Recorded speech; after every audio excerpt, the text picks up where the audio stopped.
What is going on, everyone? Welcome to another very exciting episode right here on the MIgardener channel. So it is seed starting season. A lot of you are getting excited to start your garden, but there's one thing you need to start seeds, and that is seed starting mix. And a lot of you write in wanting to save a buck because a garden can save you a lot of money, or it can cost you a lot of money. And one way you can save a lot of money is by making your own seed starting mix. And so in today's episode, that's what we're going to be doing. I have quite a few different options in terms of the actual medium, but the mix is going to be basically the same for all of them.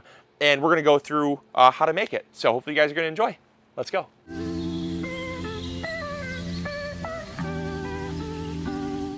So when it comes to a seed starting mix, the first thing we want to look at is the base. Now, the industry just calls a base the thing that makes up the bulk of the seed starting mix. And it can be a variety of different options. We have 3 different options available to us for our base. But you could think of it like if you're making a cake, the base of a cake is flour, right? That's what makes up most of the cake. Well, when we're looking at the base of a seed starting mix, you can go with compost, coco coir, or peat moss. Now, there are different reasons why you'd use one or the other, and so we're going to talk about compost first. So this is compost. Now, the compost we're going with is just a sifted, well-aged compost, so it's really broken down, very good fine texture, and the reason why we're using compost for the base of our seed starting mix right now is because we're outside in a greenhouse. Now, if you're starting your seeds directly outside, or you're out in a greenhouse where there's lots of natural elements, things like wind, good airflow, sunshine, other beneficial insects and stuff like that, you can get by with using compost just fine. The reason why I wouldn't use compost in the home is because if you're inside, there is not beneficial insects. If you happen to get a couple creepy crawlies, the creepy crawlies can kind of get out of control indoors. If you have things like mold or mildew, which is totally natural in a living, breathing thing like compost, you don't want to have that indoors because it can actually kind of go out of control, whereas it's beneficial outside. So that's why we're going with a compost-based seed starting mix right now, because we're outside. But if you're starting seeds indoors, there's the other 2 options you can go with. These are sterile options. That means they're soil-less. They're not going to have any compost, any really soil, but they're going to behave like soil. They're going to hold on to moisture. They're going to have good aeration. They're going to be light and fluffy, great for roots to move through.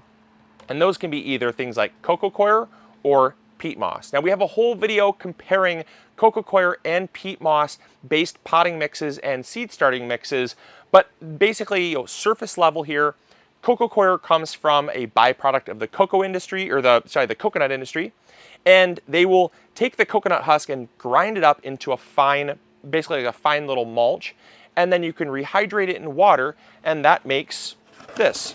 This is a seed starting mix, the seed starting mix that I'm going to give you guys, but it's just replaced with cocoa peat or cocoa husk fiber. And so once it's rehydrated, it will expand a lot. Like this little block right here will make about 2.5 cubic feet of expanded cocoa fiber. So it's a really great option, very compact, pretty cost effective, and it works as a great base.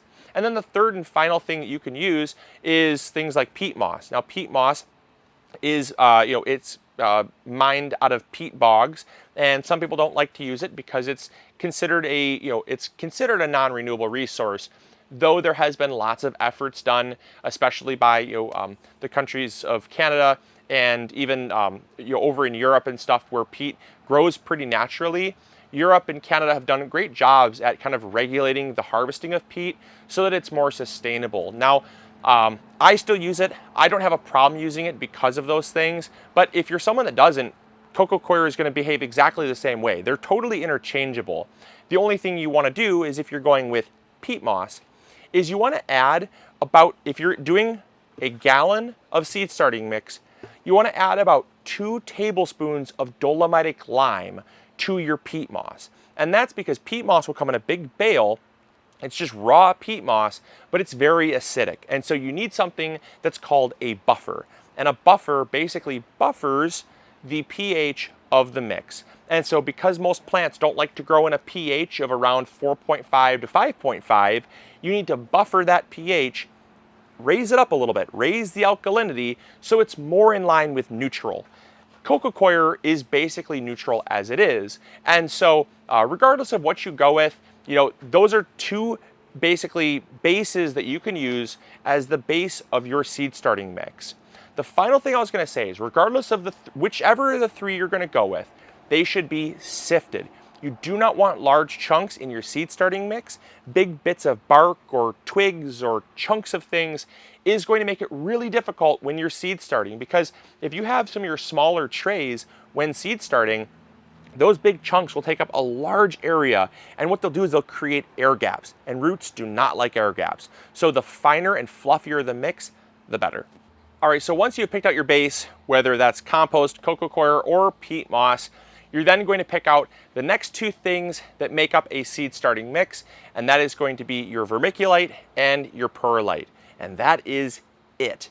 Assuming you have not gone with a peat moss, like I said, peat moss is the only time where you would add something like a dolomitic lime, but for compost and coco coir, there's only two other ingredients, perlite and vermiculite. What is perlite? Well, perlite is a expanded volcanic rock that is really, really lightweight. It's so lightweight, you gotta be kind of careful because it can blow very, very easily. And you don't want to breathe this stuff because it is a kind of a silica-based product. But general rule of thumb is you want to go with a seed starting mix, you want to go with a perlite that is considered fine or ultra fine. Now this is just a fine grade. As you can see, it looks like snow, and it is so lightweight, it actually floats like snow. It is crazy light. But again, you want to be very careful not to breathe this. You can even dampen it down so it doesn't blow around and it doesn't enter your lungs. Or what I should be doing, and what I would recommend you do that I just don't have, is a mask. I just get like a little 3M dust mask. It'd be great to have in this circumstance because it's so lightweight and your lungs are very precious. But this is super important. I would not have a seed starting mix without this. Now, the reason why is because this does not hold on to moisture. All this does is hold structure in the soil.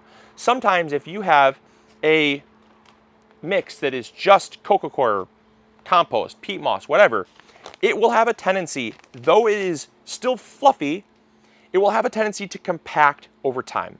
And that compaction over time will actually lead to kind of the constriction in the roots. It'll suffocate the roots over time, and you will run into some problems. So this is basically the structure inside of the seed starting mix that prevents the compost or whatever you're choosing from collapsing in on itself. It just kind of acts as the bones of the seed starting mix. It also allows water to filter through, so that if you overwater, it's going to actually run through the container, run through the growing medium, and that way you don't risk overwatering. It is vital to a seed starting mix, but I recommend going, like I said, with like a fine grade. There's medium, there's coarse, and there's extra coarse perlite. For a seed starting mix, the smaller, the better. Just like we talked about chunks and bits of wood and stuff, you want to keep the chunks of perlite the same. Keep them out of your seed starting mix. Now, the next and final thing that you're going to need is vermiculite. Now, vermiculite is also an expanded volcanic rock. This is just a different type of volcanic rock. It's also very lightweight, but it's not as dusty and fluffy as perlite. So this is not as much of a concern. But what does vermiculite do? Well, vermiculite holds on to nutrients because it's very porous. So when it comes time to fertilizing, as we'll talk about, we haven't talked about fertilizer yet, but when it comes time to fertilizing, vermiculite will hold on to some water, but it will also hold on to nutrients. That's because it acts like a sponge.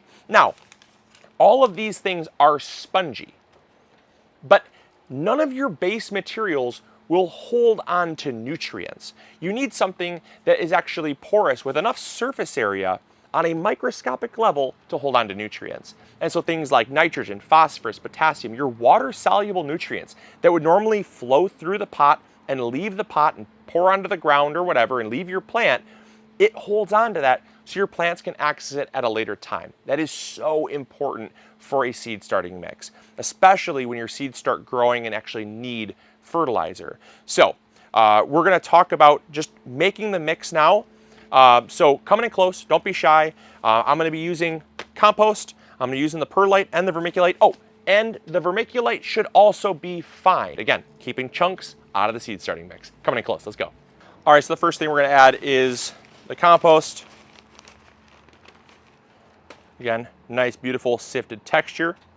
Now, we're gonna make about a gallon of this up. So now all we're going to do is to that gallon, we're going to add, I consider it about 2 handfuls of perlite. You want only about 10% perlite in this blend here for a seed starting mix. About 10% perlite, and then about 10% vermiculite. So about 2 handfuls. And so this is your seed starting mix. You can add a little bit more perlite if you feel it's necessary. Some seed starting mixes will go up to 25% perlite. I don't find that to be 100% necessary. Sometimes it's necessary. In a lot of cases though, it's not. And you end up just using more perlite than what you really need.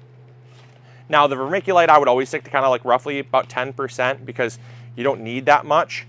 But perlite, like I said, that is the bones of the structure, so feel it out. You know, if you feel like it's still compacting, it's not breaking up too much, I mean, you could always take another, another little handful and throw it in.